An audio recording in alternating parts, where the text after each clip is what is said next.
Hey guys, I just want to see AlexCross last night. It was better than I expected to be because of Tyler Perry's. Um, I wasn't sure if he was gonna do good because he was in all the Medea movies, and I wasn't really sure. But I thought I'd give it a shot. Doesn't hurt. And so I'm gonna give you guys a review. First, the stories was it was believable. It was kind of typical movie because I've seen so much movie and I kind of almost know what's gonna going on and what's gonna happen. But the good thing was there was for about 20 minutes I was trying to figure out what the bad guy was gonna do. Was he was gonna kill all of them, or were he gonna stalk all of them, or he was gonna trap them? I wasn't really sure. It was a good thing because I was like, okay, what is he gonna do now? But then it kind of stopped because I'm like, oh, now he's gonna do this, and it was kind of like predictable.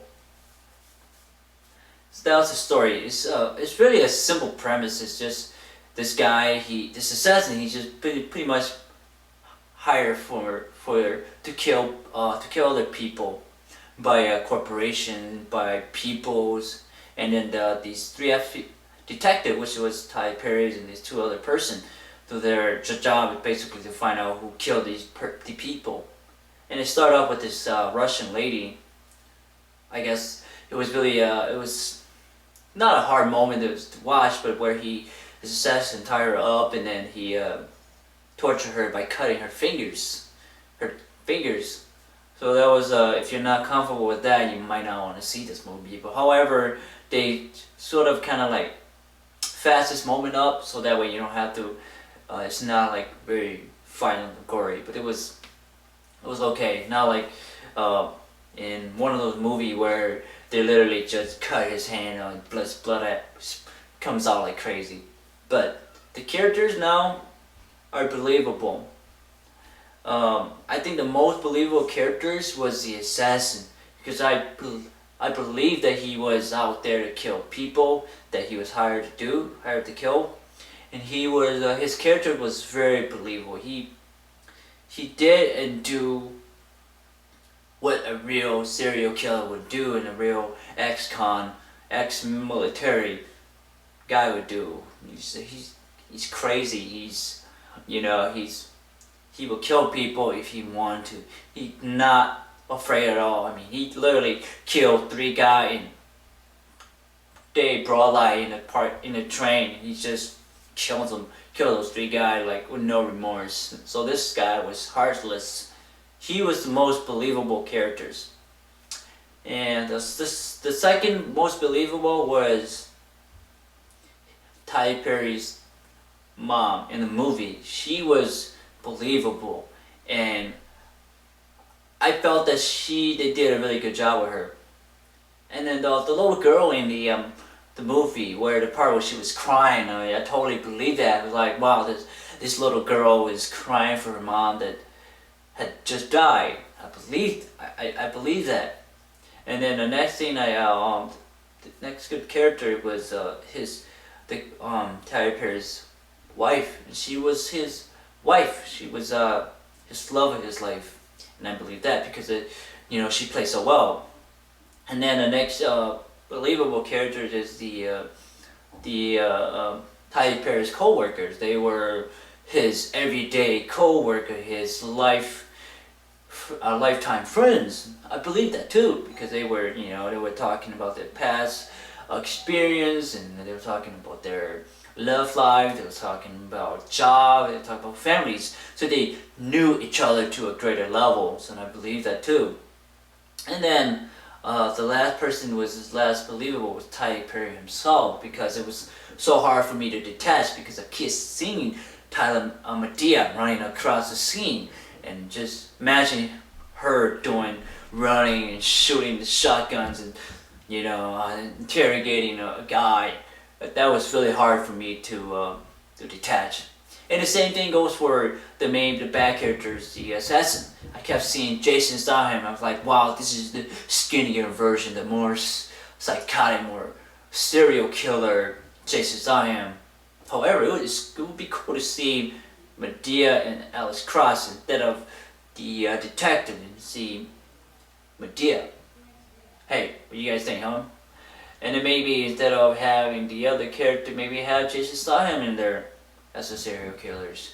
But doesn't really matter because the guy who played it did a really good job with the characters. And then the cinematography, the colors, it is, you know, it's a typical movie. It's not nothing really like Avatar like, or like Pan Slammers like, or like Crouching Tiger where you had all this beautiful color, or like Red Line. You know, it's nothing beautiful, but it's very realistic, real everyday scenes. The bads. There are two things that are really bad at the moment I can think of. One is, actually three. One when they're burying his wife, and our killers, he's actually in his Cadillac, and he had his window down, he's looking at Tyler Perry through the scope. And then you're like, I'm like, okay, you know, there's a police department in there at the morning. Would you think they have a whole bunch of police all around the place, you know? Because he had just killed Tyler Perry's wife. That's one thing. And then the second thing was, you know, when the little girl is crying outside her room, and then Tyler Perry's character went up and then to console her, to give her the good news, to tell her that it's time to move on, that that people dies.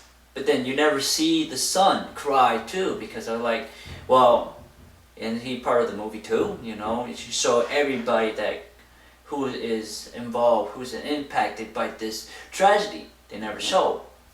And then the third thing was the fight scene. It wasn't climatic. It wasn't like different. It was like, okay, it was the scene where they're fighting, and that was it. It was like, you know, I thought he would do something better, like, you know, cross that bad guy. For example, if you guys have seen a movie Wanted, where the guy is where Morgan Freeman's character comes in and to kill the good guy, but then when Morgan finds out that the guy at the computer isn't the good guy, it's actually somebody else, and then when he look down, he see the cross on there, and he like, oh my god, I have just been crossed. Hence, see the word cross, and then the bad guy just shoot with the rifle and just kill him. So that I was expecting that kind of scene where he would, you know, play a game with this serial killer, and you know, maybe he was at this bar and then this killer was coming and didn't know that it was not him, and then he come from behind and would shoot him. That sort of thing. I was expecting to look at something different, but I didn't like that. I want something new. And then the cinematography was it was shaky. It was like blurry. I couldn't tell what they were doing. I knew that they were fighting, but it was like, you know, it was blurry. It didn't keep me interested. So that was a bad thing. I think it's pretty good. Overall it's a good movie. I give it a 3.5 bananas. You guys probably why not 3.5 bananas? Because I like bananas. Okay. So what? Please subscribe, please leave comments. I will do more. This is my first review, so I will get better over time. The next week I'm planning on seeing Atlas Cloud, I believe, Atlas Cloud, and some other ones. So please subscribe to let me know, because I want to get better at this and I really enjoy watching movies. So thanks guys.